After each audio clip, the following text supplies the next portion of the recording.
Hey, Gator Nation, welcome back to an all-new episode of the Respect Our Decision podcast, guys.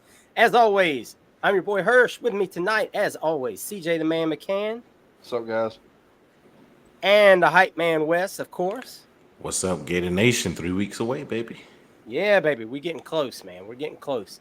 We got some training camp to talk about tonight, of course. Injuries, y'all have heard about some of these injuries. We're gonna talk about those and what they mean and how bad are they. All that good stuff. We got some recruiting to talk about. August might be a very good month for the Florida Gators. We're going to talk about that in just a minute. As always, guys, if you're checking us out on YouTube, go ahead and subscribe to the channel, man. Y'all did a great job with this on this week's video. We appreciate you so much. And again, I'm going to need y'all all real quick before you go any further with the video to go ahead and hit that like button, guys. I need 2 it. seconds. We almost hit 100 likes on last week's video. Let's shoot for over 100 likes on this week's video. It would mean the world to us, man. As always, leave your comments about what you think so far about fall practice in the comments below. Who you've seen the comments about that's really sticking out to you and who you're excited for in this upcoming season. And as always, guys, if you are able, if it is within the realm of your possibilities, go out there, check out our friends at Florida Victorious. Use our code DECISION. Save 20% off your first month. Help support Gator athletes and, obviously help support Gator recruiting.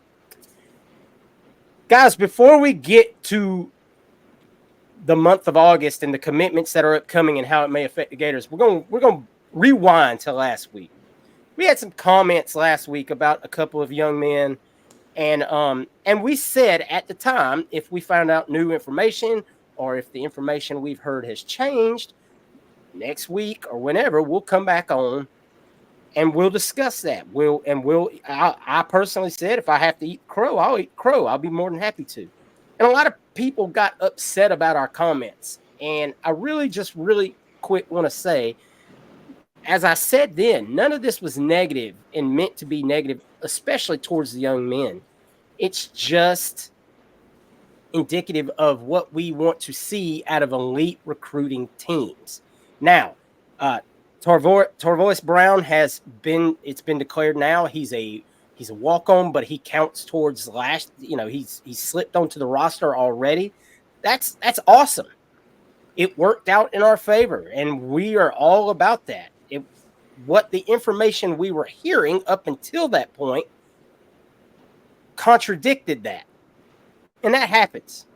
Information is always changing. And a lot of people I know said, well, that's why you should wait and find out. Okay, you're right, maybe. But we were giving our opinions. And I think anybody and everybody that's been with us since the very beginning knows that we're about as positive and have preached patience and everything about Billy Napier as there can be. So every once in a while, yeah, we're going to critique it if we feel like it deserves critiquing. This particular situation, that one worked out. I still feel like maybe the offensive or the defensive lineman that we're taking that was unranked when he committed, and then all of a sudden the next day he got a Berg bump to a 3-star, even though he's never played a game of football. It is a little bit of a risky take, but once again, that's just my opinion. My job is not on the line. I'm just doing a podcast about recruiting, and the facts of the matter are you don't usually see schools that we're chasing take these kind of kids. It is what it is. CJ, you got anything you want to add to that statement? No, I think Tarvois Brown is a walk-on, and a kid you add some depth with now is good. I think we were all pretty upfront about if we take these kids as walk-ons, we're not really upset about that. So yeah, and especially with him being on the roster now, it makes a lot of sense to take a kid like that. So, and then the other gentleman from Grayson, he's got a year to play football. Let's see if the staff eval was right. They're grading him obviously on potential athleticism. which is most of the grade now as far as recruiting goes, or even the NFL. You can look around, however people do that. It's based on 40 times and heights and weights, et cetera, et cetera. So if that's what they're looking at, and the kid grades out well, and he figures it out, and becomes a monster, awesome. Um, we'll have to find out down the road, but yeah, I mean, I think Brown as a walk on makes a lot of sense for us right now, and I don't think any of us are dissatisfied with that now that we know the rest of the story. Yeah, and once again, man, we're reporting this stuff as we're hearing it. We're not on the team, and we don't even have there. Obviously, there's some really good reporters out there that have sources a lot better than ours, and that's always going to be the case. We were never ever slandering the young man. If that young man gets a spot on the University of Florida's roster, good for him. I hope he balls out and makes a contribution to the roster. I absolutely do. Wes, do you have any other further thoughts? Yeah, I keep it short. Agree with everything you and CJ said.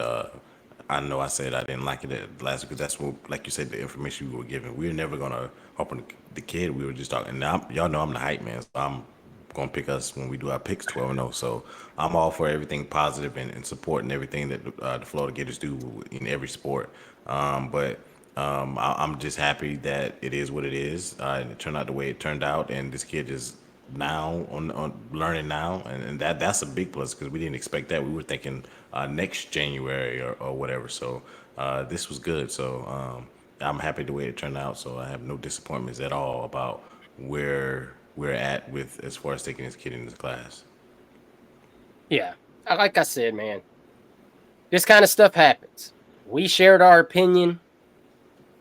Our opinion didn't match up to what ended up happening. Here we are to admit, hey, we jumped that gun. Things worked out for the best. I get it. Don't think that we don't trust the staff, because God knows we've been pumping this staff since day one of this show. Quick nugget about information. If you follow NFL, Brandon IU has been traded to New England, Cleveland, Washington, the Patriots, the Steelers, all those teams, and he's staying with San Francisco, and nothing has happened yet. So that's how new Information does and stuff. always will change, but it is what it is, and we're not going to dwell on that. Some of y'all hammered us, and that's fine. Y'all are free to your opinion, just like we were free for ours, and so on we go. At the end of the day, all we want is what's best for the Florida Gators. So let's move on to that. We got some timelines on some commitments that we've been waiting to find out about. Obviously, we already talked about Nashawn Montgomery will be committing August 25th, end of the month, right there before the season starts. But we got a couple other big names that kind of gave us their timeline this week. One set in stone, Bryce Fitzgerald will be committing August 17th. That will be between us, Miami, or LSU. Right now, a lot of people feel good for Florida. Obviously, you're battling two really tough schools. Right now, they're doing well in recruiting. Gotta close it out. And then finally, Ben Hanks Jr. is committing anytime between now and the start of his season, which is August 16th. He said it will probably be closer to the August 16th date than it will, obviously, tomorrow. So therein it lies. If you do what you're supposed to do, by the time August 25th, the evening of August 25th rolls around, you could have this class potentially up into the top 20 if you add those three young men. And there could be another surprise mixed in. I've heard rumblings of another possible surprise mixed into there. Not going to go down the road of what that is right now. I'm not counting on that one happening. If it does, though, I'll be very, very happy. We'll cross that bridge when we come to it.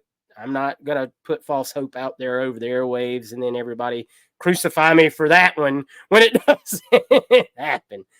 But if you add these three young men by the end of August, by the time we kick off the football against Miami, you're right where you needed to be, and all the overreactions about where this class was start to go out the window. Because then, if you can do what we've been saying for months now, win a few ball games and get a winning record and secure this staff's job, I think you're going to see a few other kids that we've talked about jump on board.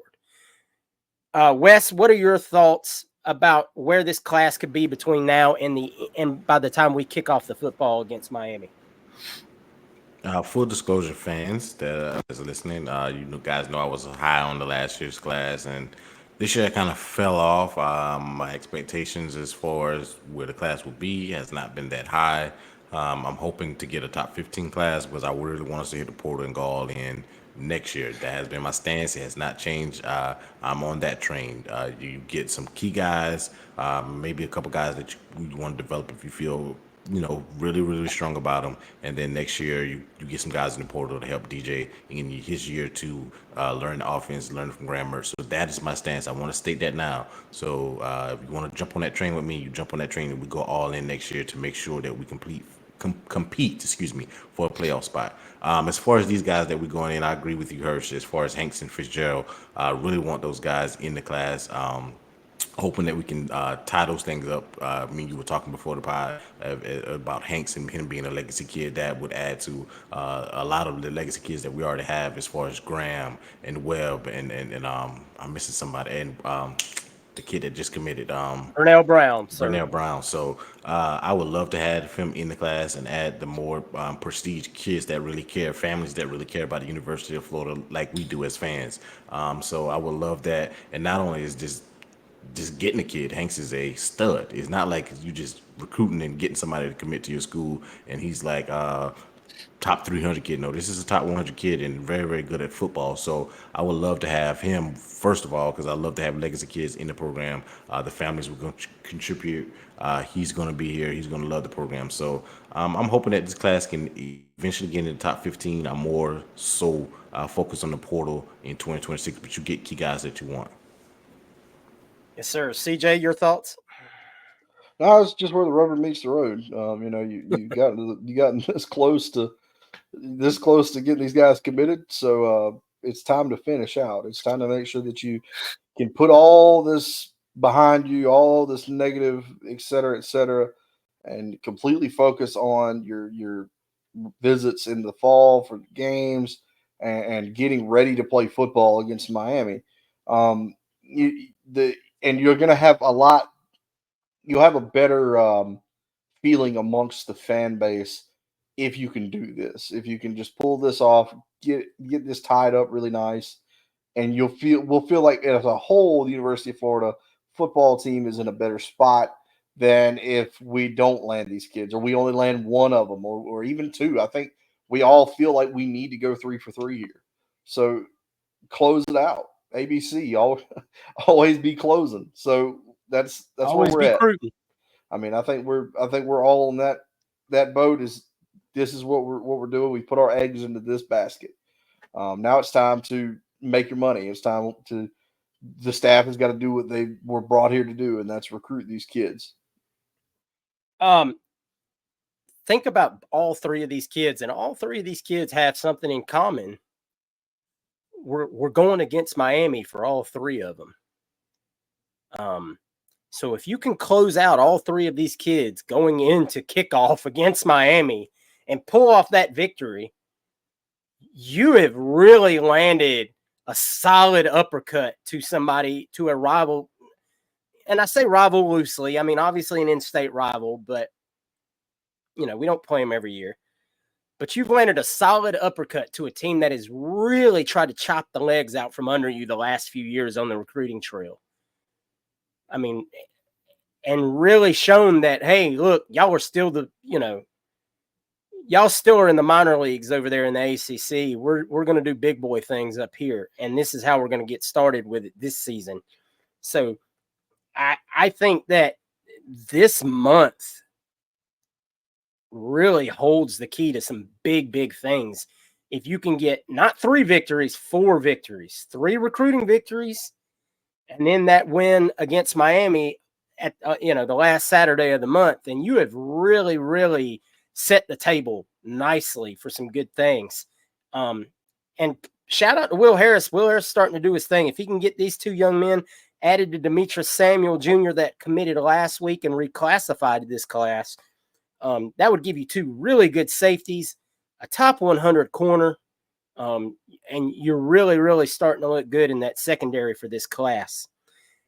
Real quick, before we move on to some camp notes, there's a 2026 kid, though, we need to kind of just talk about briefly, and I'll just cover it real quick.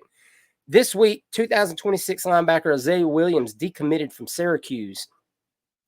And if you haven't heard already, this is a 6'1", 210 linebacker from Leesburg, Florida. He's number 126 overall in the 2026 247 rankings. And he is widely right now being forecasted to commit to Florida in the near future. So if we're able to grab this young man, this is one of the top linebackers in the country right now for next year's class. That would be another tremendous get for Billy Napier and company for the 2026 class. Now, I know a lot of people, including us, have the same comment. You got to win football games, and you got to be here next year to make this even relevant. And you're right. But, man, it's always nice to have that good foundation started. And there's a lot of kids that right now, I see a lot of we've obviously seen a lot of 2025 guys be on the fence, but a lot of 2026 kids seem really hyped up about the potential of the Florida Gators. And that's a good thing, man. That shows the vision. That shows that Billy's out there preaching that long-term vision, and a lot of kids are buying into it. I think it helps having a big-time quarterback in that class. Like we talked about, you've got Griffin on the offensive side of the ball. You got Seatbelt Waters on the defensive side of the ball, and they're recruiting big time for that 26 class. So hopefully that'll be another feather in the cap for Billy Napier and company that you can maybe add in the next month or so on the recruiting trail. So there's a lot of positive news. Let's talk about a bit of negative news, guys, as we move into some camp notes. As it came out this week, running back one, literally, figuratively, everything, had his knee scoped. Montrell Johnson had a small scope procedure on his meniscus in his knee. He's listed as week to week. Pretty much anybody you speak to right now says go ahead and count him out for the first 2 weeks of the season. Some people say maybe not. Hold on. Let's see where he goes. Let's see how he recuperates. We've got all this great technology in the facilities now that can help with this kind of thing. Look, I don't think anybody doesn't want to see Montrell have an absolute monster season this year and then go out there and get drafted, because obviously he's going to be a big contributor not only to the team, but you want to he's been contributing for the last 2 years also. So you want to see him rewarded for all he has done. It's better to have this done now than it act up after the week 1, week 2, and then you have to have it done and you lose him for the bulk of the season. And I also think, and I think a lot of people agree, if there's one position where you could afford to lose him for a couple of weeks, it's running back. I think we've seen some promise in that room. I think there's a very forgot about man in that running back room in Jacoby Jackson that this is his chance to shine as well. CJ, how are you feeling overall about the news about Montrell Johnson being out with his knee injury? I'm not as positive about the running back room as I think everyone else is, just because there's a lot of unknown. There's a lot of promise, but there's a lot of uncertainty, because you look at a guy like Trey Webb, who has played a few snaps, done okay in his limited snaps. He scored a touchdown last year. He has shown flashes, but he's a true sophomore coming into this season. You've got Ball, who we all love. Ball, we think Ball is going to be a great running back for us, but again, as a true freshman, he was just playing high school football. You talked about Jackson. You got a guy who's kind of the forgotten man in the running back room. Showed a lot of flash in the spring game. I think we all really like that. But again, that's just the spring game. And then of course, Cade Daniels, a guy who's again another freshman who's coming from playing a lot of wildcat heavy, direct snap. Even some quarterback for his high school to now he's going to be getting the ball in the backfield. The only thing I can worry about there is I worry about handoffs and transitions, et cetera, et cetera. Making sure that those are tight. With a guy that maybe isn't super used to that. um, I think again, there's a lot of good talent there, but Montrell Johnson, I've been very firmly in the Montrell Johnson camp since he came here from Louisiana because of how good of a player he was. He's very even keeled. He does all the little things right. Maybe not a game breaker. Maybe not a guy that you look at can bust off a 70-yard run at any time. But he's a guy that's going to consistently get you 4 or 5 yards as long as he's doing some good downhill running. He's also a sure, steady hand in that room that I talked about a second ago with the transitions, the handoffs, etc. That guy's sure of that. He knows what to do. He knows where his gap assignments are. He's the best run blocker we have, or the best quarterback blocker that we have in the room. That was the one thing we were worried about last year. With you'd see ETN come in and he really couldn't do that. Montreal was solid at it. Now you're going to have to find somebody else to step up in that room, or else we're going to see Graham Mertz in a terrible spot again. So I think that there is reason to be positive, but I think that losing Montreal is a pretty serious loss for this offense, just because it takes away some really sure-handed veteran presence in the backfield that I think we really desperately need going into that first game. I don't absolutely disagree with you there. I don't. I do think a lot of people forget how much it matters to have some that kind of experience versus, obviously Webb got some experience last year, but it's not near like what you're talking about with Montreal and the amount of snaps and the volume that he had. Wes, what's your thoughts? Yeah, I have a different perspective than CJ on this because I wasn't. First off, let me say this: I heard it for the kid. As far as Montreal Johnson, the player, the person, you hate that for him. This is his. Hopefully, he was thinking his last year. Do have a great year and going to the NFL draft. So you hate that for him to have this injury now, right before the season start. But you kind of, if you had to have it, you would probably want to have it now early. That way you can recover and contribute later on this season, and showing the NFL that you are back. So that's first off. But me and Hirsch talked about this a little bit before we got on. Napier is a Kyle Shanahan esque as far as run game, and I think he schemes things open. I think Dan Mullen was good at this as well, to a certain extent, as far as having a run game that you can kind of plug and play a guy. But to TJ's point, the thing that will hurt us the most is the pass protection on third downs.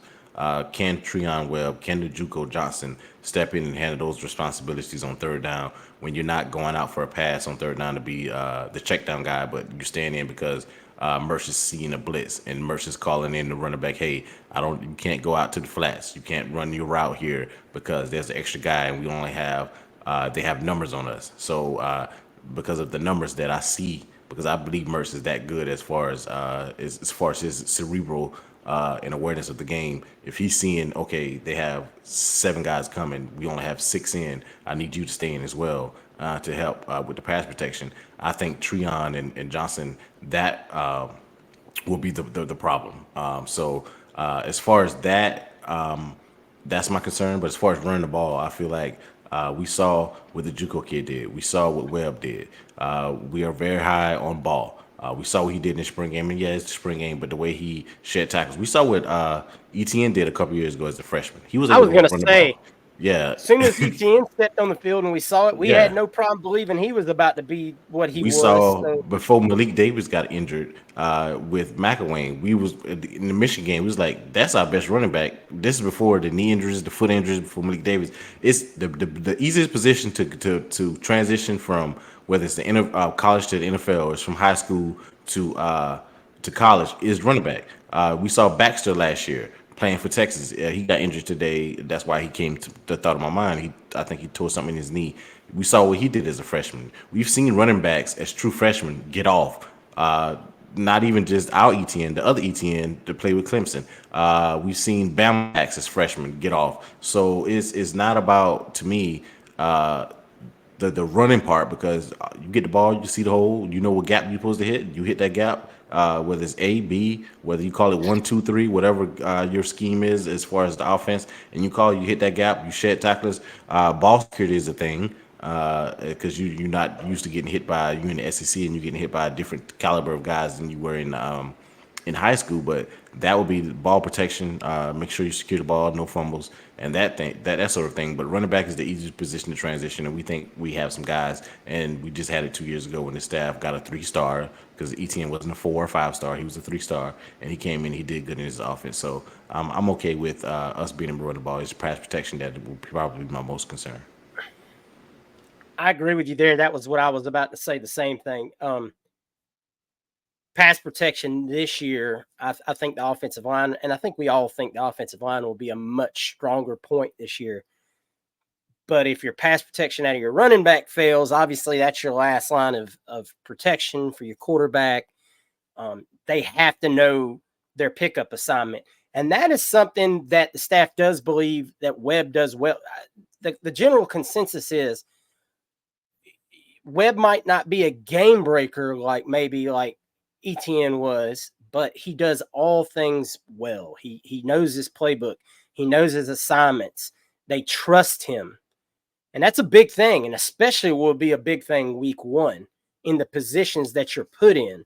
And that's why you saw Montrell so much more than ETN was. They trusted Montrell to do all the little things that people take for granted when it comes to a running back. Not just, running north and south, but, pass blocking, running the correct route, going out of bounds when you need to go out of bounds, all of these things. It's so much of a mental game, and they really believe that Webb does that well. Now, you'll probably see some Jackson sprinkled in. You will probably see some Ball sprinkled in, especially if they feel like Ball is who he looks like he is. I mean, you're going to find ways to get your playmakers the football. Just like we saw Wilson getting the ball early last year. It's inevitable. Get the guys that can make plays the ball, but when it's crunch time or when it's, scripted drives, things like that, the guy they trust is going to be the guy that's in the game. So we got a few other injuries. We're just going to run them down real quick. Billy talked about them in his press conference today. And look, guys, don't freak out when a guy's wearing a non-contact jersey in fall practice.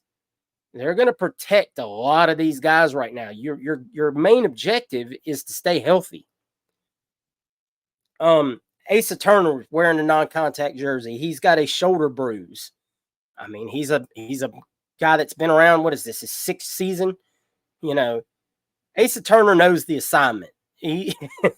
But he does have an injury history, so you want to keep him healthy. Jakeem Jackson has a soft tissue issue in his lower leg. That could be a bruise, a deep bruise, and probably is. He probably caught a helmet to the thigh or something like that. Those hurt forever if you don't take it easy. And finally, our man Devin Moore is in a non-contact jersey, and a lot of people are already like, here we go again. But Billy said today he's got an abscessed tonsil. I didn't know what that was until today. I guess that means it's just flared up or something of that nature. He probably feels like hell. And then I saw Fletcher Westfall has no contact jersey on. He's got mono. I mean, his high school kid came to college for the first time, got mono. I mean, I'm surprised. These are things that you just can't freak out about. You just got, it's if they don't see him at practice with a contact jersey on, that's when you ought to get really concerned, because that means they can't even do run-throughs and things like that. And then there's generally a reason to be like, hey, why is so-and-so not even at practice? that's when I'll get concerned. But as a whole, I think, if right now we're in good shape, so let's hope and pray, if that's what you do, that these kids continue to stay healthy. Hearing some really good things about the offensive line rotation. Uh, Roger Kearney is apparently learning to. He's a backup center. He's a backup guard. They're running all these kids in there at different positions. So if somebody goes down, it's the next man up. I've seen several interviews this week with different people talking about how the offensive line is absolutely going to be a strength now that it hasn't been in the last few years. I think that's something to absolutely be happy about. Wes, your man, Mr. Jackson, looking great at practice today.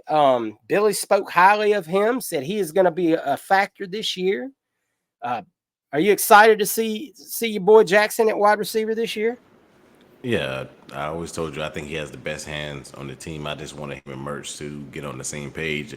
Some too many overthrows or underthrows with those two, but when the ball is on target, he makes the catch. Second year in the system, baby.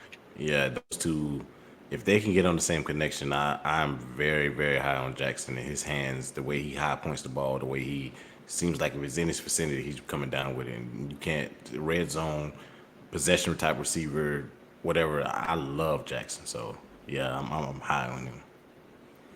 CJ, anything you've heard from the camp notes that sticks out to you? Joey Slackman is apparently a dog, so I like to hear that. Even if Joey Slackman isn't a stat grabber, or he isn't a guy that you look at like at the end of the year, like, wow, we really, really lucked up getting him. If nothing else, he's bringing a different energy and an attitude to the defensive line room. And as a guy who's experienced, who's played a lot, I don't think you can understate that, how much you need to have a guy like that that's just like a guy that would run through a brick wall. Those kind of guys, those kind of just gamers, those guys that are just absolutely they're football guys. The best way to put it, they're just football guys. He's the kind of guy that he's ready to play football. He'll play football anywhere. If you told him we're going to go play football in the parking lot this week, he's game to do it. So you need guys like that on your team, and I feel like the defensive line room especially. Billy's description of Joey Slackman had me thinking about Latimer from the program, like he's going to run out there and put his head through a car windshield, and said he did a cannonball into the damn tub. They called him a smelling salts kind of guy. That means he's a psychopath, for those that don't know what that means. And you're right, man. We need a guy like that on the sideline. And we have not seen a guy like that in a while. That's that Brandon Seiler type energy that we've talked about before, where you're going to see him on the sideline yelling, screaming, getting in dudes' faces, slapping people upside the head. I want a John Henderson kind of guy that gets slapped in his face before he walks out onto the field. We need that kind of fire and energy and somebody to get the guys on defense fired up, because man, it's been who you reminds me of, and I watched reminds me of Justin Tradow that played here in 2009 on the defensive line. Just a guy, just a dude, a guy that just loved playing football. One of those kind of guys. And Tradow wasn't a guy that you looked at the stat sheet every week and said, "Oh my God, look at this guy! He had 14 sacks, et cetera, et cetera." This is a guy who was just a game breaker. He was a guy that was in there. He was playing football. He was hard nosed, and when he got his minutes, you look for him on the D line. So I think that Joey Slackman could definitely be that kind of guy. I'm like Jordan. Was it Jordan Sherritt? He was with Taven Bryan and those guys, and Sherritt played. Sherritt was a heck of a ball player. He was another one of those guys, just a gamer. Exactly. Unfortunately, had a career, kind of guy, man. Just goes out there. Injury. I hated that for him, but as far as like when he was on the play, he was on the field. He was a guy that you look for.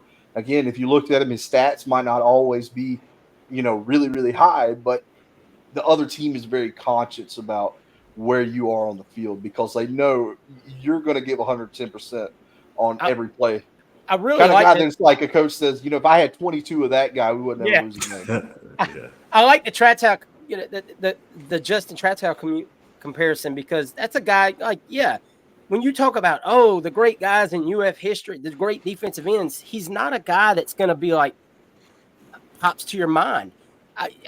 Matter of fact, I completely forgot about him till you brought his name up. But that's a guy that did his job, did it well, and went on to have a multi-year career in the NFL. And he wasn't, one of the Bosas or anything like that. He wasn't out there breaking records, but he contributed. He got a paycheck off of being an NFL player because he did those things well.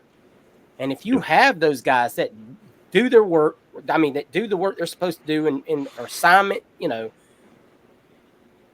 things fall into place. They've said some really good things this week. Our boy Justice Boone has looked really good on his comeback tour.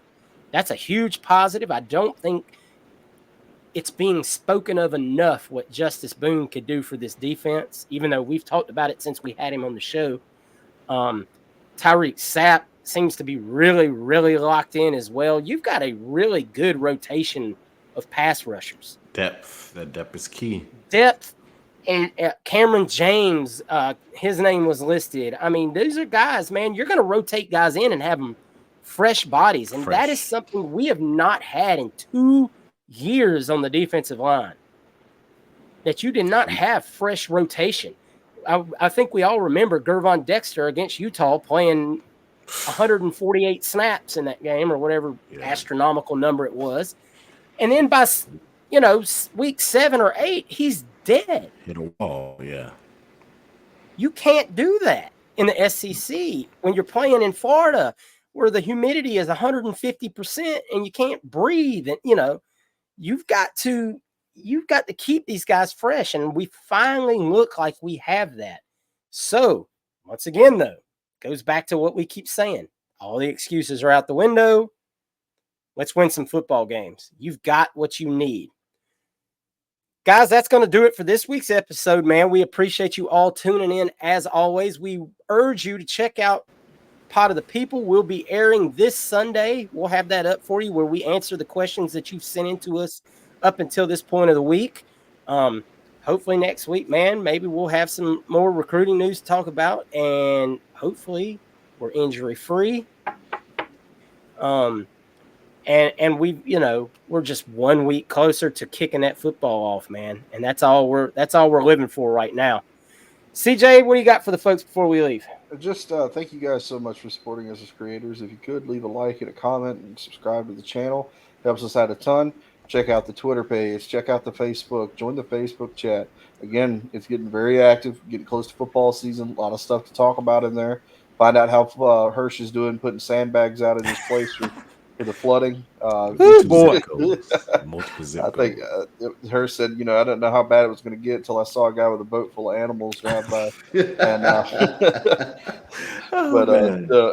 about asked for a ride. Speaking of that, thoughts and prayers to all you guys out there dealing with the hurricane, Tropical Storm Debbie. A lot of us in our area were affected by it. My grandparents are still without power, so it's rough. Everybody else is not. It's not the same for everybody. Some people really dealt with some really bad stuff from the storm. So, thoughts and prayers out to you guys. But check out our friends at Alma Mater. Use our link. They got cool stuff coming out all the time. New stuff. Go over there, get a hat, get a T-shirt, get ready for the football season. You want something new to wear, something fresh? They've got it. Also, check out our friends at Florida Victorious. Use our code. Get yourself 20% off if you can do that. Send money to football, to basketball, to baseball, to lacrosse, whatever you're into. They'll let you do it over there and support the Gator athletes. But thank you guys so much for supporting us creators. Still on the road to 4,000 subscribers. We'd like to get there as soon as possible. We'd like to get there before we kicked off against Miami the 31st. I mean, it's tight. Well, I know you just guys passed 3,700 this week. You guys can do it. 300 of you. I'm sure there's 300 of you that watch the video every week that have subscribed. And if that's you, why? If you're coming back every week, just subscribe. Go ahead. If you're not going to come back next week, subscribe anyway. Turn our notifications off. I don't care. Just jump on. Whatever you need to do. But just thank you guys so much to stick with us every week, and we really, really appreciate you. Amen to that. Send us home, Wes. Yeah, as we start the podcast, we do take you guys' comments seriously, and we address some of those concerns that you guys have. So continue to drop the comments. We like the feedback from where you guys think we're going, where we messed up, or made mistakes. I know I made one earlier about saying Johnson, and I meant Jackson, the JUCO running back. So correct us. We're not above criticism. We love it. We love to respond to it, to address you. We know how it is to feel not say to feel important, but just feel like your concerns and what you're saying is being addressed. But hey, guys, 2 weeks of regular practice, and then the third week will be football season, real football season. I know NFL preseason starts this week, but as far as real games, that third week, Florida will be preparing for Miami, so we'll be doing all this stuff. So we're right around the corner and can't wait to do our predictions. I can't wait to see you guys' predictions as far as the stats and all that stuff. Stay tuned. We'll probably have maybe one or two special guests. We don't know yet. We're working those things out now to have them come on and give their projections as far as what the season will look like. So stay tuned to those. So you got to hit the subscribe button so you know when we drop those podcasts that you will understand. Hey, let me see what this not just these three guys, but a reporter or two who's more in tune with what's going on in the program, watching practices and that stuff for what they expect for the season as well. So stay tuned. We got some big things coming. And as always, go Gators. Go Gators. Go Gators, baby. CJ brought his whole helmet. Yeah, the helmet out, baby. Go Gators. See y'all next week. Make sure y'all check out Pod of the People.